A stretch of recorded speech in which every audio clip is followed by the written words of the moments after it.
Assalamualaikum warahmatullahi wabarakatuh. Perkenalkan, nama saya Santi Nurlaela, mahasiswi dari Prodi Ilmu Komunikasi, Fakultas Ilmu Komunikasi, Universitas Subang, dengan NPM S1A 230039. Pada kali ini saya akan menjelaskan materi isi buku Pendidikan Kewarganegaraan untuk Pendidikan Tinggi dengan pengarang Dr. Ujang Carda S, SH.MA, MH, MIP, MAP. Adapun resum dari buku tersebut dengan penjelasan sebagai berikut. Langsung saja ke materi yang pertama, yaitu bab 1, membahas mengenai orientasi terhadap pendidikan kewarganegaraan. Pendidikan kewarganegaraan yaitu membawa misi pendidikan moral bangsa, membentuk warga negara yang cerdas, demokratis, dan berakhlak mulia, secara konsisten melestarikan dan mengembangkan cita-cita demokrasi dan membangun karakter bangsa. Lalu yang kedua, ada landasan pendidikan kewarganegaraan terbagi menjadi dua. Yang pertama ada landasan hukum. Landasan hukum adalah segala hal yang menyangkut peraturan dasar pelaksanaan pendidikan kewarganegaraan. Yang kedua ada landasan historis. Landasan historis lebih mengarah pada fakta sejarah yang menjadi dasar pengembangan pendidikan tersebut.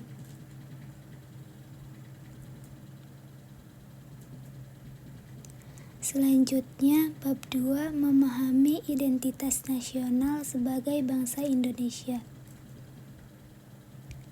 Identitas nasional adalah kepribadian nasional atau jati diri nasional yang dimiliki suatu bangsa yang membedakan bangsa satu dengan bangsa yang lainnya. Identitas nasional dapat dalam konteks bangsa cenderung mengacu pada kebudayaan, adat istiadat, serta karakter khas suatu negara.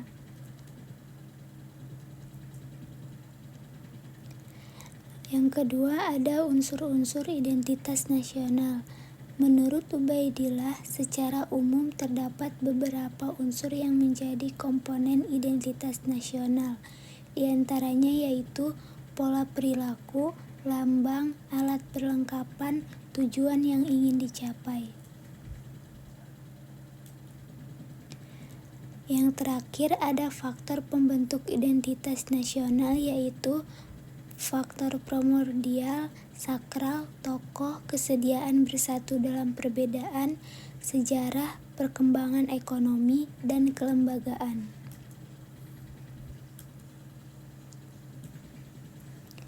Selanjutnya masuk ke bab 3 yaitu memahami Pancasila sebagai ideologi bangsa Indonesia.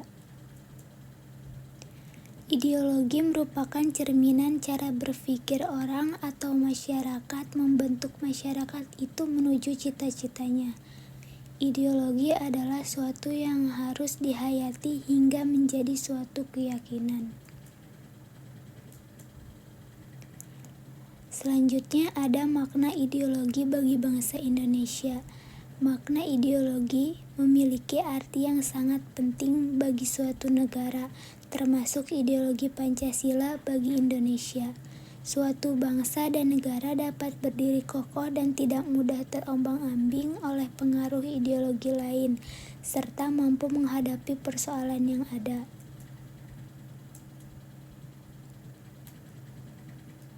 Selanjutnya bab 4 memahami negara, konstitusi, dan warga negara.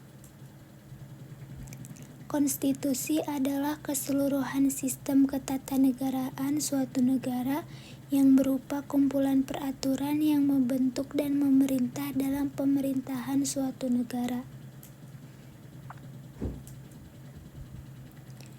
Lalu yang kedua ada hakikat, tujuan, dan fungsi negara. Pada hakikatnya, negara merupakan organisasi kekuasaan yang meliputi atau menyatukan kelompok manusia yang kemudian disebut bangsa. Pemaknaan tujuan negara sesuai dengan amanat pembukaan Undang-Undang Dasar 1945.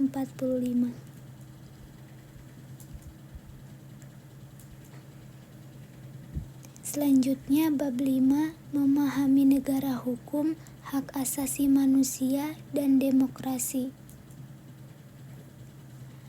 Makna Indonesia sebagai negara hukum, yaitu Indonesia sebagai negara hukum berarti bahwa hukum memiliki kekuatan mengikat yang harus dipatuhi oleh seluruh warga negara dan pemerintah. Hukum menjadi landasan bagi tindakan dan keputusan yang diambil oleh individu, kelompok, lembaga, maupun pemerintahan. Tidak ada kekuatan atau otoritas yang berada di atas hukum. Selanjutnya ada perkembangan demokrasi di Indonesia. Yang pertama yaitu demokrasi dalam pandangan para pendiri bangsa Indonesia. Kedua, demokrasi parlementer. Ketiga, demokrasi terpimpin. Keempat, demokrasi Pancasila. Dan yang kelima, demokrasi di era reformasi.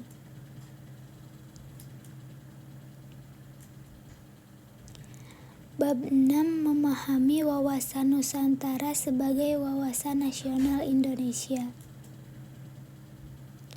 Wawasan Nusantara adalah cara pandang dan sikap bangsa mengenai diri dan lingkungan yang serba beragam dan bernilai strategis. Dengan mengutamakan persatuan dan kesatuan bangsa, serta wilayah dalam menyelenggarakan kehidupan bermasyarakat, berbangsa dan bernegara dengan tujuan mencapai tujuan nasional. Yang kedua adalah landasan wawasan Nusantara. Yang pertama, landasan ideal Pancasila. Pancasila sebagai landasan ideal. Pancasila sebagai pandangan atau falsafah hidup bangsa merupakan kristalisasi nilai-nilai dan norma yang diyakini kebenarannya, sehingga menimbulkan tekad untuk mewujudkannya melalui sikap, tingkah laku, dan perbuatan. Lalu yang kedua ada landasan konstitusional. Landasan konstitusional wawasan Nusantara adalah Undang-Undang 1945. Undang-Undang 1945 merupakan konstitusi dasar yang menjadi pedoman pokok dalam kehidupan bermasyarakat, berbangsa, dan bernegara.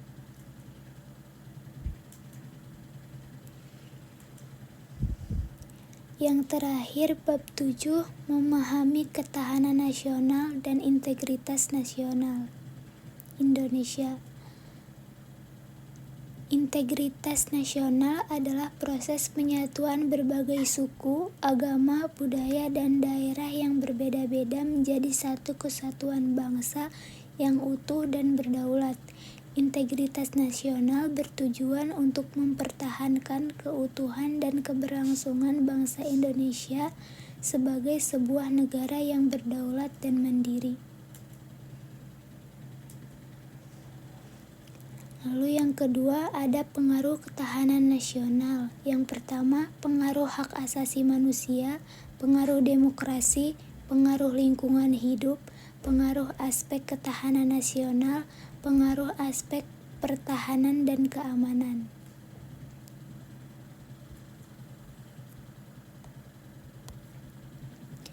Demikian resum buku ini saya buat untuk mata kuliah Pendidikan Pancasila.